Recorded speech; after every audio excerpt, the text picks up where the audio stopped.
What makes up the leading economic indicators? Remember how a leading indicator means that it shows a trend before the trend starts?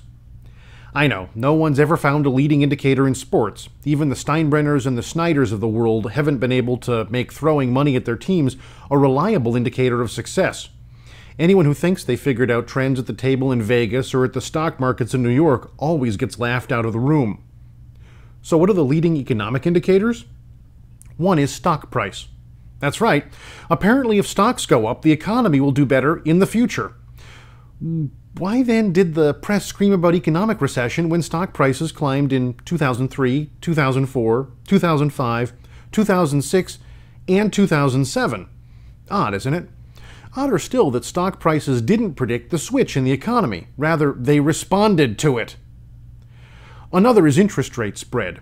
Here they mean the difference between the interest rate of a 10-year Treasury bond and the Federal Reserve discount rate.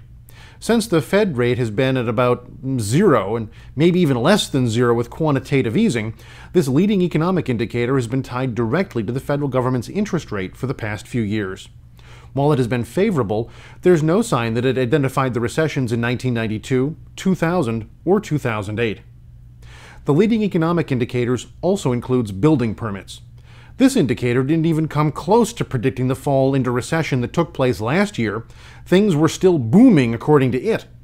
Drive around sometime and you'll see empty buildings, half-finished homes, and just some of the most depressing industrial complexes with rotting building materials stacked next to partially built warehouses and factories.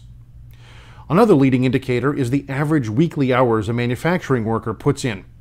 This one has been dropping a bit each period, and it really underscores the problem I see with the economy.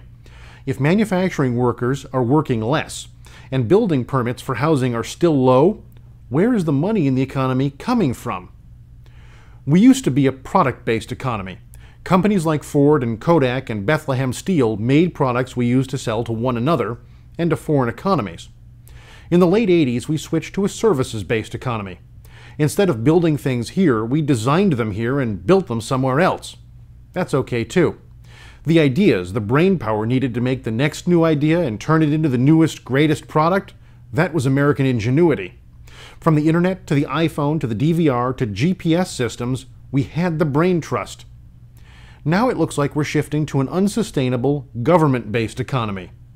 No ingenuity, no products, no brain power. What makes it possible? A printing press with cotton and fiber to make increasingly worthless green American dollars. That's just plain scary. Tell truth to power. Hear the real story. Think for yourself. Join the conversation at econmilitia.com. Take back your inalienable rights.